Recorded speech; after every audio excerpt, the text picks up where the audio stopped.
பொங்கல் பண்டிகையொட்டி சிறப்பு பேருந்துகள் இயங்க தொடங்கியுள்ள நிலையில் கூடுதலாக முன்பதிவு கவுண்டர்கள் திறக்கப்படாததால் பயணிகள் அவதிக்குள்ளாகியுள்ளனர். சென்னை கோயம்பேடு பேருந்து நிலையத்தில் இருந்து பொங்கல் பண்டிகைக்கான சிறப்பு பேருந்துகள் இன்று முதல் இயங்க தொடங்கியுள்ளன. முதல்கட்டமாக இன்று 482 சிறப்பு பேருந்துகள் இயக்கப்படுகின்றன.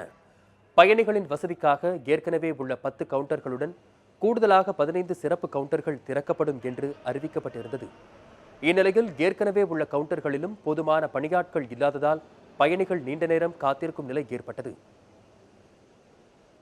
கொடைக்கானல் போகலாம், சென்னையிலேருந்து கொடைக்கானல் போகலான்னு புக் பண்ணி வந்திருக்கேன். ஸோ திருச்சி போய் மாறி போயிடலான்ட்டு புக் பண்ணலான்ட்டு இருக்கேன். எல்லா கவுண்டரும் தரலாம் நல்லாயிருக்கும். ஸோ ஒரு கவுண்டர்னால ஃபுல்லாக க்ரௌடாக இருக்கும். சென்னையிலேருந்து திருச்சிக்கு டிக்கெட் புக் பண்ண வந்திருக்கேன். பார்த்தீங்கன்னா ஒரு 45 மினிட்ஸ் ஆச்சு. ஒரே ஒரு கவுண்டர் தான் ஒர்க் ஆகிட்டுருக்கு. இன்னும் 2-3 கவுண்டர் ஓப்பன் பண்ணால் கொஞ்சம் கியூ சீக்கிரமாக மூவ் ஆகும். ஸோ ரொம்ப நேரம் வெயிட் பண்ண வேண்டியதாக இருக்குது. பிளைண்ட்ஸ்லாம் இருக்காங்க. ஸோ அவங்களுக்குலாம் ஃபார்ம் ஃபில் பண்ணுறதுக்கு ஹெல்ப் பண்ணுறதுக்கு யாருமே இல்லை.